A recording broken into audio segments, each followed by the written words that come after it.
Hello everyone and welcome to Honda's 2021 CB1000R. This is their largest capacity engine in their CB range. It's a 998 inline four-cylinder making 143 horsepower and 77 pound-feet of torque with a 6-speed transmission and an available quick shifter. Now this motorcycle went through a very slight revision for 2021. There's a new TFT screen, a new horseshoe-shaped headlight cluster, and the rim design is slightly different. Now I've been able to experience a couple of 1000cc motorbikes in the past, but this is the first modern 1000cc that I've ever tested out. So I'm very keen to get it on the road and share with you what I think it's like on the open road. All right, let's fire up the CB1000.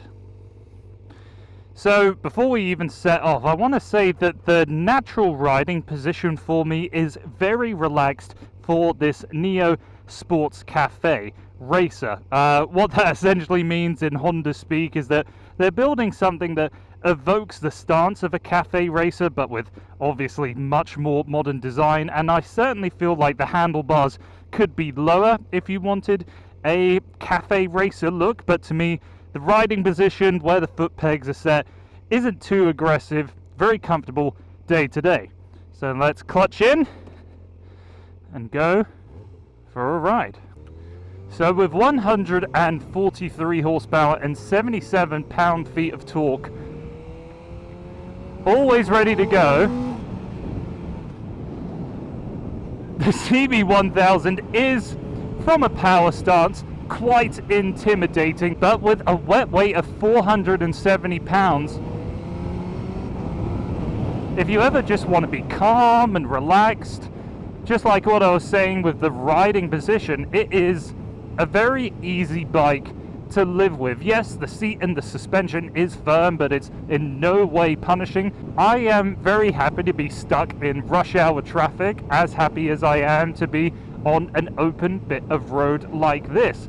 Now we've got enough torque on tap that if you're going at highway speed, let's say, and you're going 100 kilometers an hour, sitting at around 4,000 RPM, just a quick twist of the throttle is more than enough torque to get you where you need to go. Avoid any disasters that might be in your way.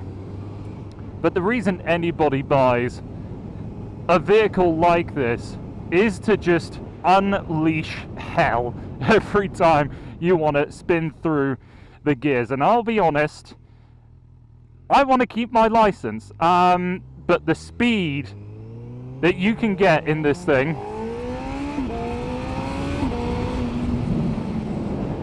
will quickly take away your privileges.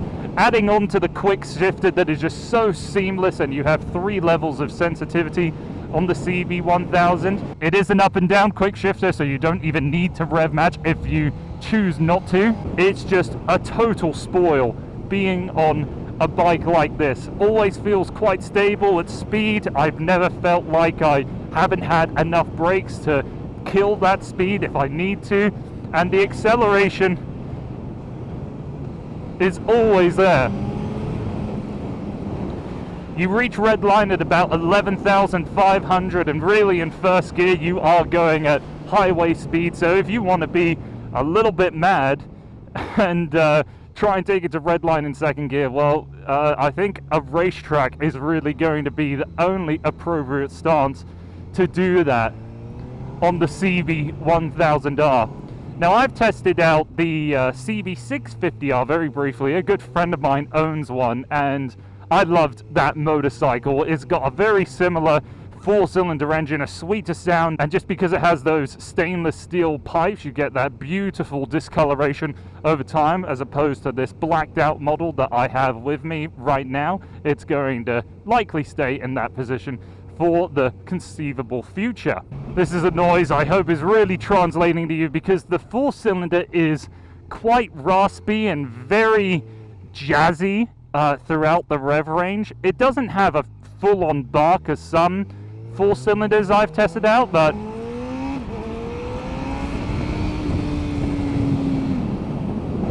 what you can do with this engine and this motorcycle is just outstanding. At no point has it felt scary. I don't ever feel like I'm pushing the bike's limitations, only really my own limitations. So if you're shopping in this category of motorcycle and you like the looks of the CB1000R, is there anything wrong with it?